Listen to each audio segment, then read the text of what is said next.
Sir त्याच्यावर आपण नंतर बोलू, आता आपण मुद्द्यावर. नाही मला एकदा आता हिंदी हिंदी हिंदी हिंदी मी हिंदीत बोलतोय. मला मला मला टाइमाचं लिमिटेशन है. 6 तारीख को दिल्ली के जंतर मंतर पर आंदोलन हुआ था. हम सबने देखा दिल्ली के जंतर मंतर पर किस तरह से हमारे शांतिपूर्ण आंदोलन को समर्थन मिला. पूरा जंतर मंतर भर गया था. इससे यह साबित होता है कि इस देश का युवा अब इस सरकार से डरता नहीं, वो सवाल करेगा. और हम आज फिर से रिक्वेस्ट करते हैं एजुकेशन मिनिस्टर धर्मेंद्र प्रधान से, वो रिजाइन कर दे. अगर वो रिजाइन नहीं करते हैं तो अब हम देश भर आंदोलन करने जा रहे हैं, जिसकी शुरुआत कल पुणे से हो रही है. कल पुणे यूनिवर्सिटी में सभी लोग, सभी छात्र एमपीएससी के हो, नीट के हो, सभी छात्र आएंगे और एक बहुत बड़ा आंदोलन करेंगे और हम धर्मेंद्र प्रधान का रेजिग्नेशन की डिमांड करेंगे. इसके बाद लखनऊ, अमृतसर, जयपुर, बेंगलोर जैसे जगह पर भी मैं खुद जाकर आंदोलन करूंगा और ये आंदोलन पूरी तरह शांतिपूर्ण होगा और डेमोक्रेटिक होगा. और इसके बाद भी अगर धर्मेंद्र प्रधान रिजाइन नहीं करते हैं तो हम सब इस देश के युवा दिल्ली में फिर से 20 तारीख को जंतर मंतर पर आएंगे और धर्मेंद्र प्रधान का रेजिग्नेशन लिए बिना नहीं लौटेंगे. और मैं आखिर में ये कहना चाहता हूँ सभी लोगों से, सभी स्टूडेंट से, सभी युवाओं से, अब हमें सबको मिलकर आवाज उठानी पड़ेगी. जब तक ये लोग हमारी बात नहीं सुनते हमें सबको साथ में आना पड़ेगा. कब तक इस देश में स्टूडेंट सुसाइड करते रहेंगे, कब तक इस देश में पेपर लीक होते रहेंगे, कब तक इस देश में सर्वर डाउन होते रहेंगे और उसके बाद भी मंत्री अपनी कुर्सी पर बने रहेंगे. अगर आपकी एक गलती हो जाए आपका फ्यूचर बर्बाद हो जाएगा. अगर आप कंपनी में कोई एक गलती कर दो आपकी जॉब चली जाएगी.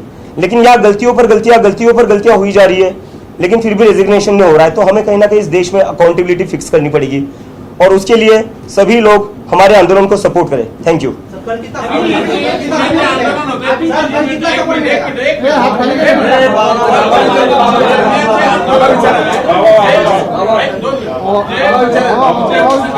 मुलं आहेत आम्हाला माहिती आहे, नेहमी संपर्कात असतात. ते कुठल्या तरी चळवळीशी संबंधित आहेत, कुठल्या तरी विद्यार्थी चळवळ असेल किंवा धार्मिक संघटना असेल किंवा राजकीय पक्ष असेल किंवा जातीय पक्ष.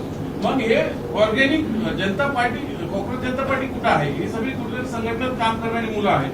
ऑर्गॅनिक जनता पार्टी कुठे येणार आहे? हे जनता, हे नागरिक नाही देशात. नागरिक आहेत पण कुठेतरी नाही असू द्या ना सर. तर ते एकरूप कसे होणार? नाही मी तर म्हणतो भाजपचे लोक आले पाहिजे. भाजपच्या त्यांचेही लेकरं नीट आणि सीबीएसई परीक्षा देत असतील ना, त्यांचेही लेकरं सीबीएसई आणि नीटची परीक्षा देत असतील, त्यांनी आलं पाहिजे. काही दिवसांपूर्वी शिक्षण मंत्रालयामध्ये आग लागलेली होती.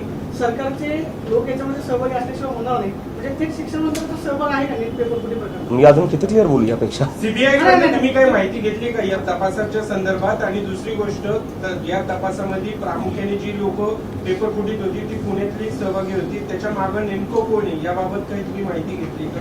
सीबीआय माझ्यासोबत का बोलेल सर? मला तर वाटतं माझ्यावर सीबीआय रेड होईल. तुम्ही काय त्याच्याकडे विचारणा केली? नाही.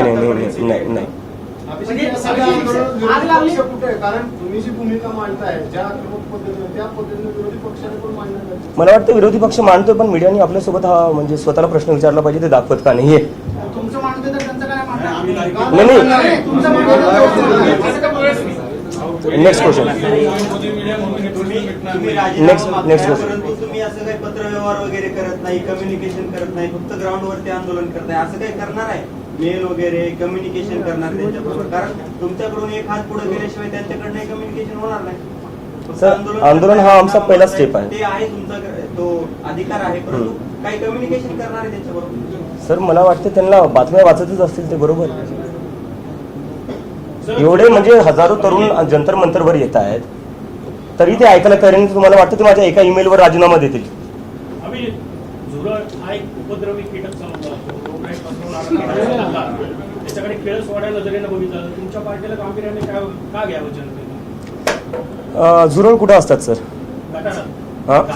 घाणीत, बरोबर. तर मग याचा अर्थ आपलं देशातलं सिस्टम जे आहे ते घाण झाले, त्याच्यामुळे झुरळ बाहेर येत आहेत. कुठं ना कुठं हा प्रश्न पण विचारला गेला पाहिजे.